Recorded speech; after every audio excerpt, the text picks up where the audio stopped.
The idea for Portal began with a game called Narbacular Drop. It was a freeware game released in 2005 and was created by a small studio named Nuclear Monkey Software. The game was about this princess who had to use portals to escape a dungeon. When the game was first shown to the public, a developer at Valve took interest in the game. Not long after that, the developers of Narbacular Drop were hired by Valve to develop a new game based on the idea of using portals. For about 2 years, a small group of no more than 10 people worked on the game, and in late 2007, the game bundle The Orange Box was released, including Half-Life 2, Team Fortress 2, and Portal. Some elements have been retained from Narbacular Drop, for example the colors blue and orange for the portals. Of course, other features were not, such as the ability to open a new portal through an already existing one. The short puzzle game became an instant success, and in 2011 the sequel Portal 2 was released.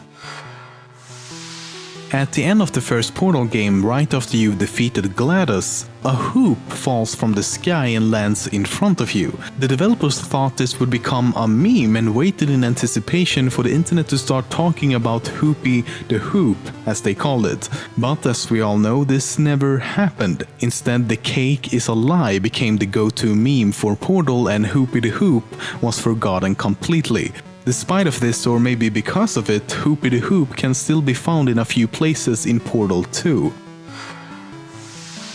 During Chapter 6 in Portal 2, you can find a secret door in an office that leads to a dry dock. This is where Aperture Science built and developed the ship Borealis that just mysteriously disappeared one day. You might be wondering why they would build a ship several kilometers underground. Well, this ship, Borealis, had some form of localized teleportation or long-range portal device that could potentially teleport it anywhere. However, this wouldn't make much sense to you if you haven't played Half-Life 2 Episode 2, so let's take a look. Это же Борей. Боже правый. Невероятно. Что? Борей? Он действительно существует? Да. Несмотря на свой мифический статус, это реальный корабль. Наши коллеги из лаборатории исследования природы порталов открыли довольно многообещающий проект. Но они так спешили обойти черную мезу и получить грант, что пренебрегли стандартными мерами безопасности. In Chapter 5 in Portal 2, you can find a turret that gives you various clues as to what's going to happen later in the game.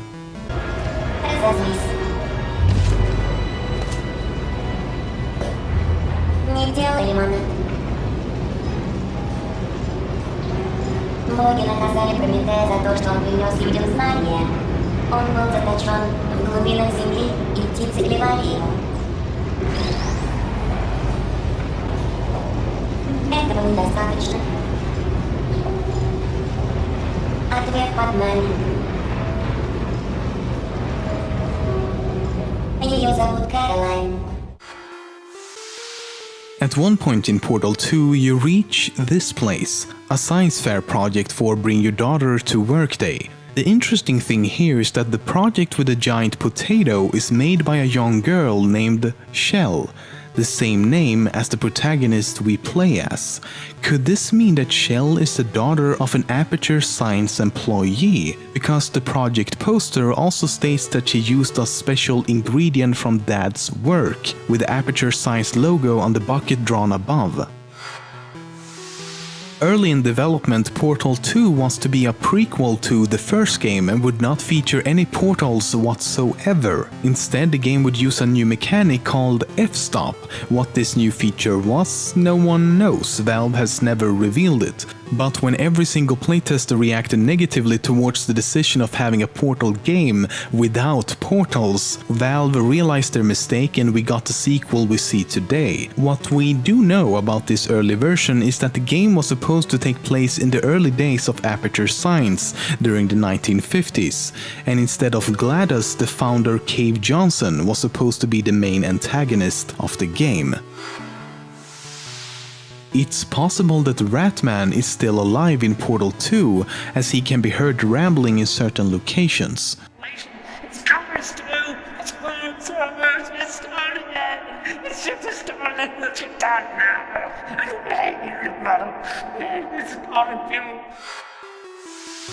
There's a lot of unused content in both Portal games. In the first Portal there was an unused red portal and a texture file for a second portal gun. In Portal 2, Shell and a reskinned model named Mel was the original characters for the co-op mode. Adhesion gel would have allowed players to walk on the walls and ceilings, and reflection gel would have worked in the same way as the reflection cube. Before the co-op mode was implemented, a competitive mode was planned instead, called Football.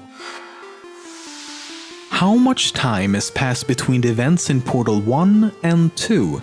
This is something people have argued over for a long time now, and we still don't have a clear answer, so let's break down the facts we do have. If we read the official comic Portal 2 Lab Rat, we learn that after the events in Portal, Shell is put in suspended animation with no wake-up date. She will basically be in there forever, or until the power runs out, which just happens to be the case. Резервное питание кончилось, и, конечно же, центр консервации больше не будет этих чертовых испытуемых. And just like that, events in Portal 2 begin to unfold. Here's the thing though, when we wake up in Portal 2, the announcer says that we've been suspended for 9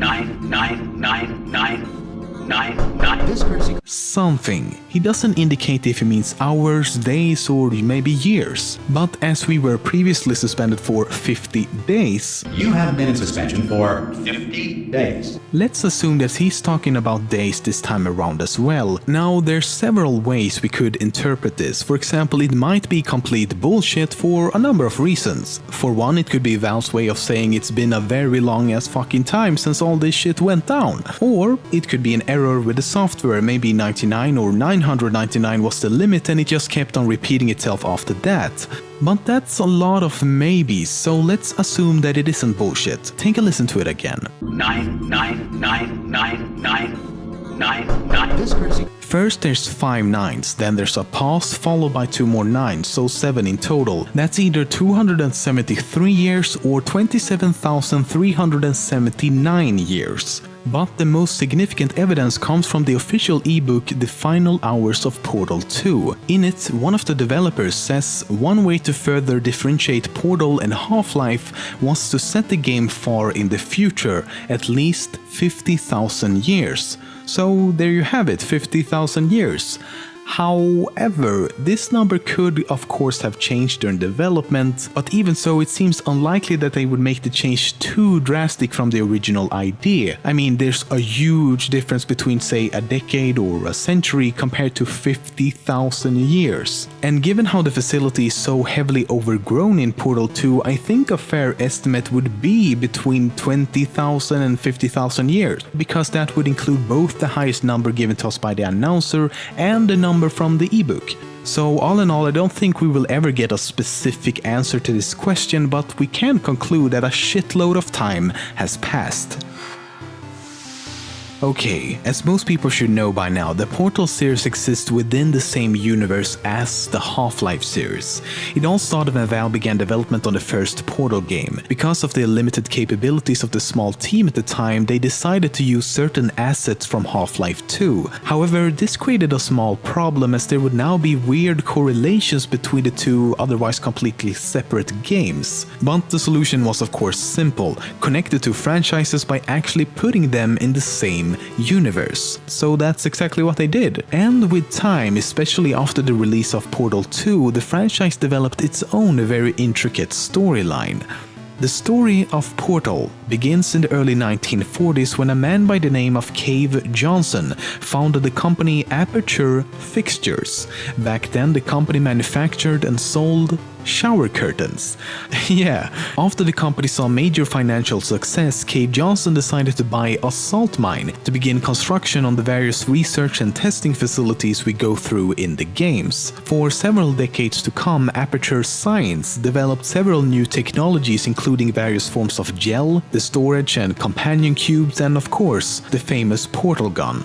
However, when Johnson tried to create a new substance using moon rocks called conversion gel, he accidentally contracted a fatal illness and his mental health quickly worsened.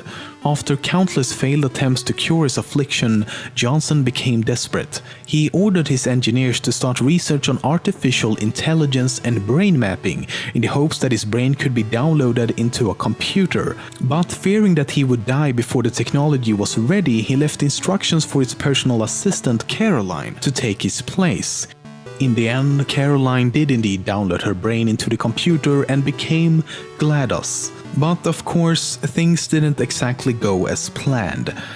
The moment GLaDOS was activated, she released a neurotoxin that killed all personnel except one, that we know of at least. His name was Doug Ratman. At some point after his escape, he came up with the idea of rearranging the order of the test subjects and moved Shell to the top of the list in the hopes that she would be able to defeat GLaDOS. This is why and when the first Portal game begins. Ratman is also the one who left you all those hidden messages throughout the game. Coincidentally, the events of Half-Life took place around this time as well, so because of the Black Mesa incident and the impending Combine invasion, Aperture Laboratories soon faded into obscurity. Anyway, after Shell defeats GLaDOS at the end of the game and finally reaches the outside world, Ratman did as well. But when he saw that Shell was being dragged back into the facility, he felt guilty and went back to rescue her. Once back inside, Shell had yet again been put in suspended animation inside a relaxation chamber, just like all the other test subjects. But now there was a problem. The life support system for the entire complex was failing. Due to time running out as well as being shot in the leg by a turret, Ratman was only able to save Shell by connecting her chamber to the reserve power grid. All the other 10,000 or so test subjects likely perished soon after. As seen in the beginning of Portal 2, Shell did actually wake up again after only 50 days, most likely because the main power was still active. But once she went back to sleep, the reserve power kicked in and then nothing. GLaDOS had been deactivated, Shell would remain in suspended animation, and it's unknown what happened to Ratman. After a time period of several millennia, all the reserve power had ran out. When Shell finally awakens from her deep sleep, Portal 2 begins.